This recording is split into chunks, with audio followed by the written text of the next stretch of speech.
Hi folks, I'm Darya, the host of the podcast The Neighbor Effect. This podcast explores how urban life influences us and how we, in turn, can shape it. During my extensive travels, I speak with architects, community builders, urban advocates, and others to spotlight inspiring stories from around the globe. Together, we uncover how individuals and groups create stronger, more connected neighborhoods.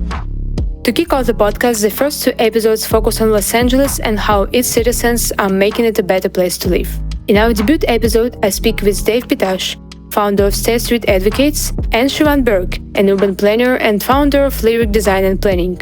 Together, they share their work on restoring and preserving Los Angeles' unique stair streets and discuss other inspiring community initiatives across the city. By the end of the episode, you'll have an extensive list of organizations and resources to explore. Check the episode description for all the links and details. In addition to hosting this podcast, I'm also the founder of Urban Therapy, a project where people rediscover their cities and connect with others through creative and mindful practices. I organize walks in cities worldwide to help citizens engage with their surroundings in new ways. Now, let's hear from our guests in Los Angeles.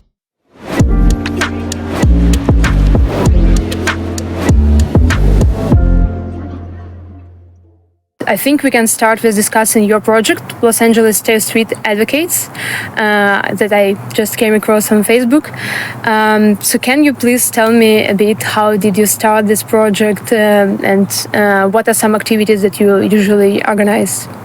Well, I bought my house on a stair street years ago, and I just started exploring all the other stair streets and was really fascinated with them, how each one was a little bit different, had a little different personality.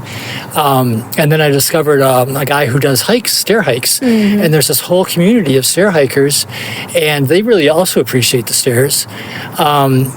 And I just took it from there. I started doing my own hikes, and we started doing stairway cleanups and soliciting the city to improve the stairways. And I discovered that the city doesn't really even know that we exist, which kind of is a blessing in a way because we can do whatever we want and nobody's going to know about it.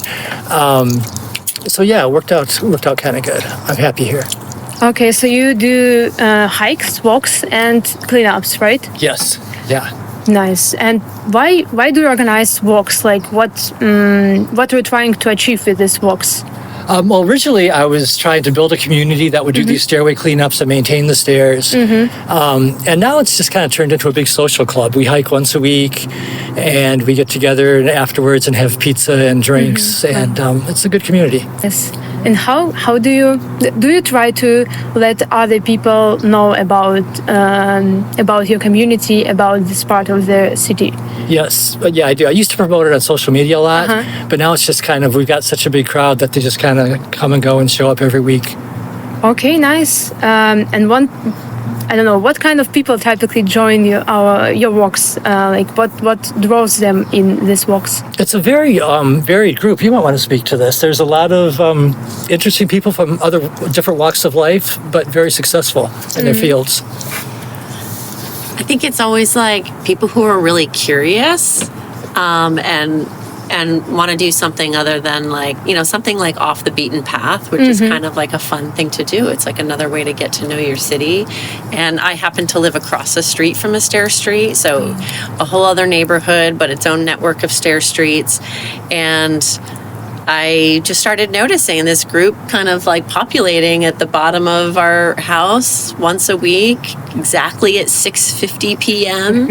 And my son would say, "Oh, the Stair Street people are here," and I just got to know you guys that way. And the reason it is so diverse is that every time someone comes up to Dave or says, "What are you guys up to?" he's like, "Come join us. You can join us right now, or you can join us next Tuesday. And this is where we meet." And so I think that's what's kind of fun about it, and that's how I found out about it. Wow. Yeah. Yeah, I guess people also want to belong to something, right? To some community. And that's what draw them in. Yeah. Yeah. Okay. And do you have any tactics or strategies of how to encourage people to get involved? Are there any specific things that you do? I don't really actively recruit anymore. What did you do at the beginning? I would post it on social media in different places. And for a while, we got really big crowds, and it was kind of unmanageable because we're walking really close to people's houses while they're eating dinner. And some of the people thought that they were up in the mountains and they were yelling and screaming. And I kind of wanted to cut that out. So now it's a smaller group and it's more managed, and the neighbors love us now. Okay. Okay, and what are some other organizations you collaborate with? Do you know? Great organization called Los Angeles Walks, which you're involved with.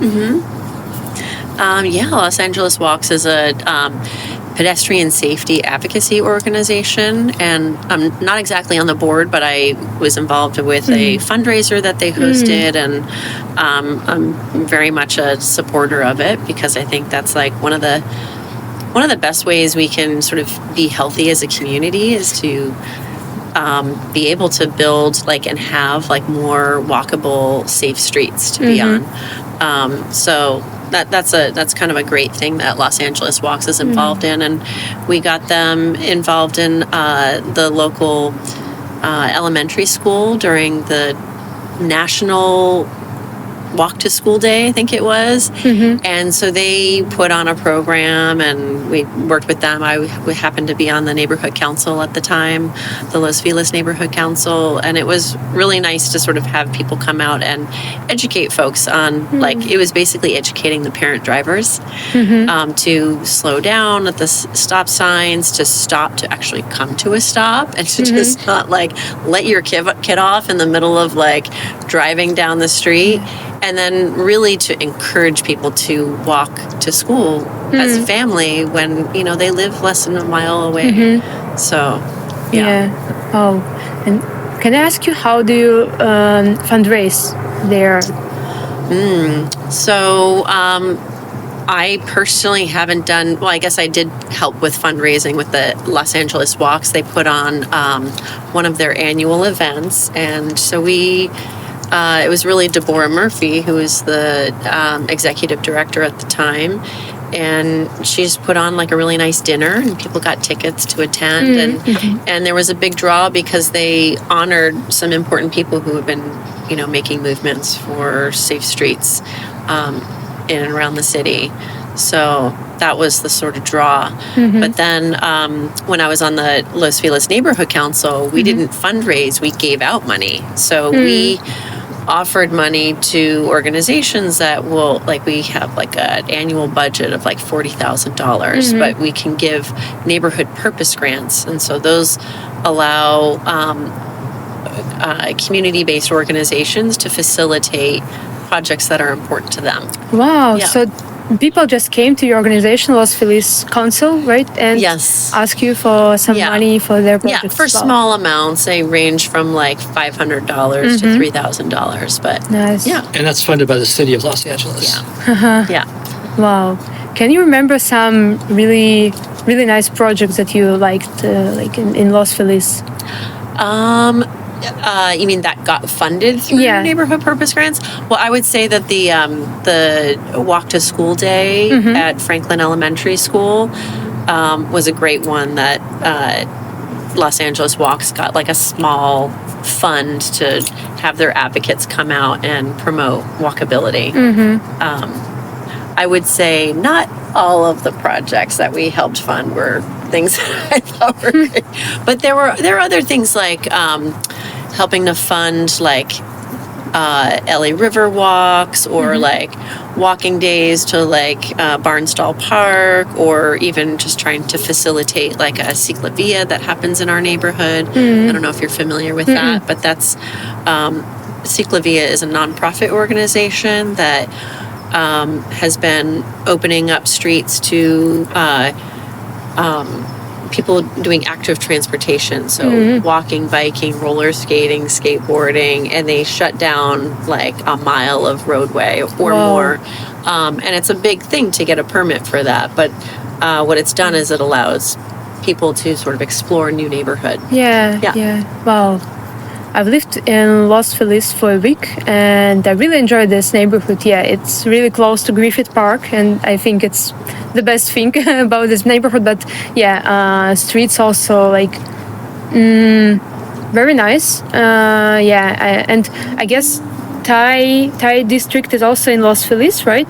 Thai Town is sort of like East Hollywood. Yeah, it's on the west edge of Los Feliz. Okay, yeah. So as I said, I went to LA without a car, and everyone who's been here told me that it's awful to be in LA without a car. What do you think about that, living here? I think it's a great challenge you offered yourself, and I think it's totally doable. I know a lot of people who don't have cars, and I know families of 4 people who have 1 car. So it's totally doable, and I think there's like a whole other way to see the city without a car. If you are able, if you, sorry, I have a dog on me. If your microphone doesn't know that, if you have the ability to walk or bike or take bike share, so you can get to the Metro light rail or to the bus. It's kind of a cool way to see the city. Yeah. Could you do it, Dave? Yeah. I could do it. Yeah. Do you feel that Los Angeles is really unwalkable, as people say about the city? The cliche dates back 30 years, probably. And we've made a lot of progress in 30 years. Do you think so? Yeah, absolutely. Yeah. Really? And I have a friend who got married at the cathedral in downtown LA, and we all paraded from there down to the Border Grill where Ciudad was, down the Lawrence Halpern stairs by the public library. And the first song they sang was "Nobody Walks in LA," which is sort of like a joke because, people do walk in LA. Yeah. What makes Los Angeles unique in terms of urban design, as you can see it? Yeah, I mean, that's a good question. I think one of the things that makes it so unique is that we basically have like 100 neighborhoods, right? So it's not one city, it's like 100 little cities. And so you can kind of think about it as like being this very multicultural, having all of these different personalities that sort of rub up against each other and complement each other. About nationalities, what do you think of ethnic districts as a phenomenon, and like both in general and particularly in LA? I mean, my first impression is like how awesome to live in a city that has like been a harbor for like the largest Armenian population outside of Armenia and the largest Korean population outside of Korea. These are communities that have been developed by choice, and I think that's just a really cool thing that we have like a little Ethiopia, and we have like multiple Chinatowns. I mean, we have Chinatown in downtown LA, and then there's Monterey Park, which is not exactly Los Angeles City, but I think, by nature, we've just been like a very welcoming city. Would you love to add something? No, just the city has a program where they're naming individual neighborhoods, and I don't know how many there are now, probably 50 or 60 different ethnic neighborhoods. Wow. Yeah. I've been to maybe 6 or 7, Okay. so far. I mean, I was trying to look up because like during election day, someone saw my sticker that had like multiple languages on it, and I said I voted, right? And this is my East Coast family that lives in small towns, and I was trying to look up, like, I think we have, like, the ballot is available in, like, 300 languages or something like that. Wow. What are some most important problems you see in a city for walkers and pedestrians right now? You can probably speak to this. I would say pedestrian safety is a big deal. And, a lot of workers rely on public transit to get to work, a huge number. So we need to improve public transit. What do you think? Yeah, I think the equity thing, and then also the just reducing traffic violence is huge. And so that's something that we've been trying to do on Hyperion, which is, you've been to Los Feliz. It's half in Los Feliz, half in Silver Lake. And there's just been a number of fatalities, and yet it doesn't meet the city's high injury network criteria for funding street improvements. And so then that's another challenge, right? It's like we want to be equitable with our funding, but then we also have real safety issues. And so when people are getting hit on bikes or as pedestrians or car-on-car collisions and running into storefronts, that doesn't make people want to let their kids go to school. And that there's like a middle school in Hyperion that hundreds of kids go to, and the majority are being dropped off in vehicles. So I'm not sure if that answered your question. Yeah, pretty much. And how does the city solve it, you see? Well, one of the things that just came out of the mayor's office is Executive Directive number 9, and that is to establish the capital improvement plan.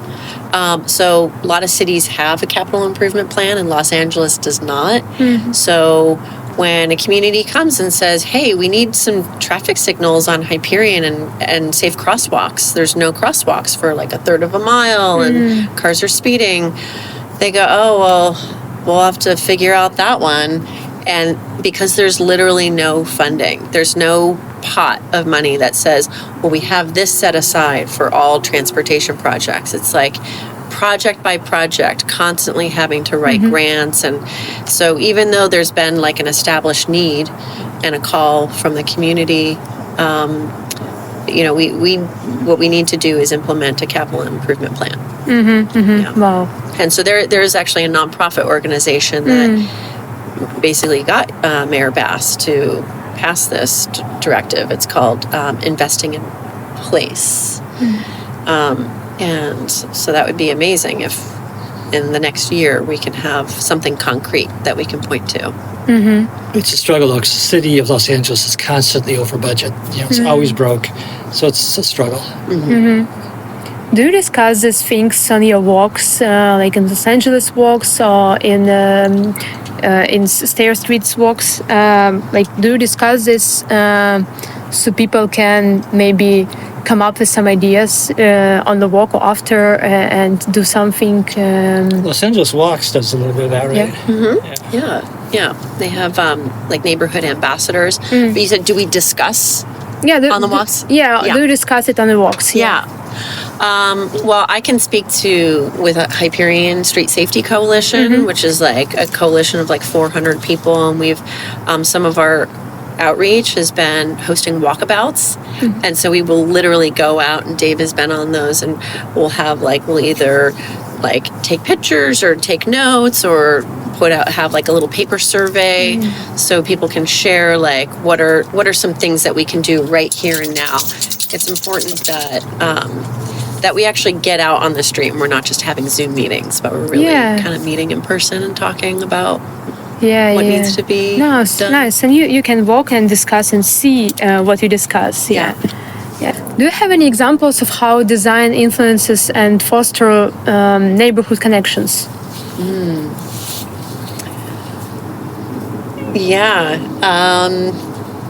Do you have any thoughts on that one? You're probably more qualified. I don't really know a lot about street design. That's not my wheelhouse. But maybe you saw it as a citizen, as a person. Yeah, well, like they're making little street parks like the Sunset Plaza. They took a little side street and banned cars. They blocked it off so cars cannot drive there. And now they have tables so all the restaurants can have their customers sit out in the street and have lunch. Things like that. And they're going to do it again by the Vista Theater. They're going to do the same thing, to block off the street and let the customers just eat their lunch there.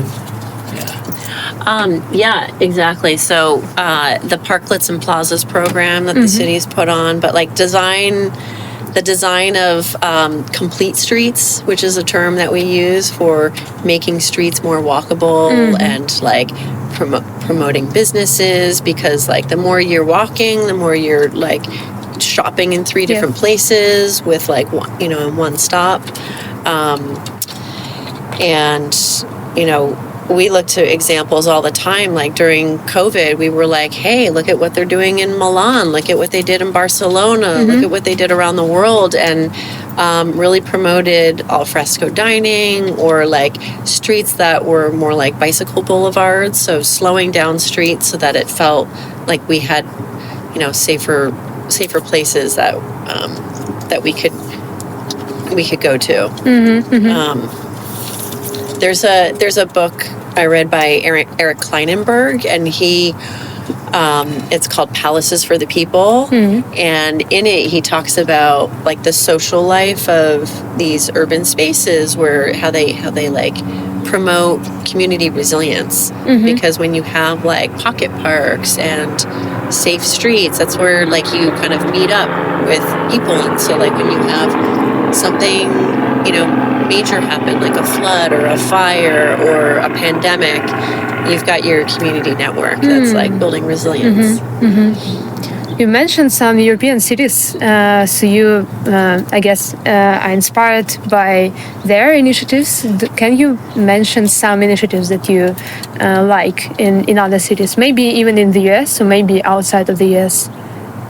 Yeah, I would point to the Barcelona Superblock. So that is a concept where there's sort of a larger scaled block that vehicles can travel on, and then within that, the finer grain is pedestrian only. And I think that is a really great way to think about prioritizing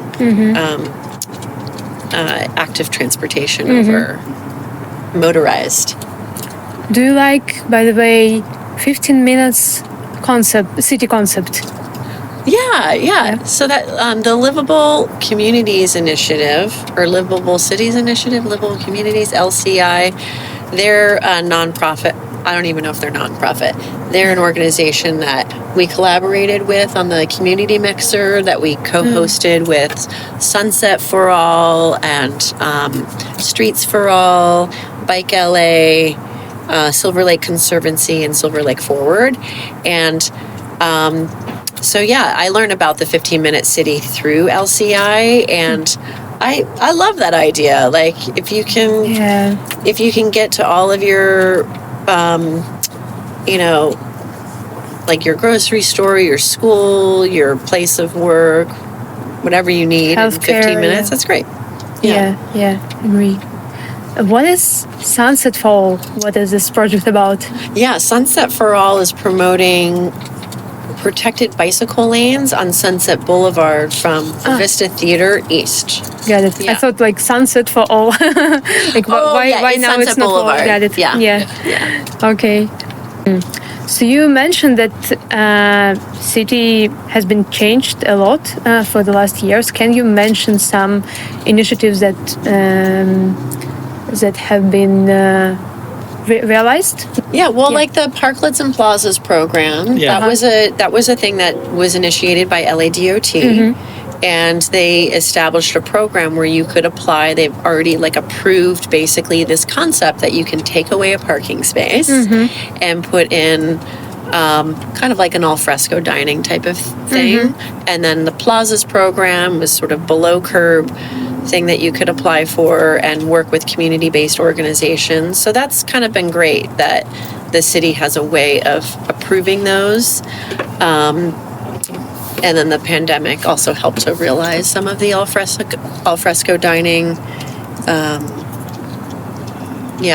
I forget what your original question was. Yeah, just some changes in LA that influenced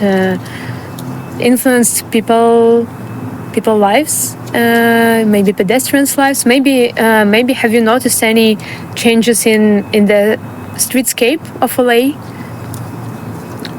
More street-side dining, the alfresco dining.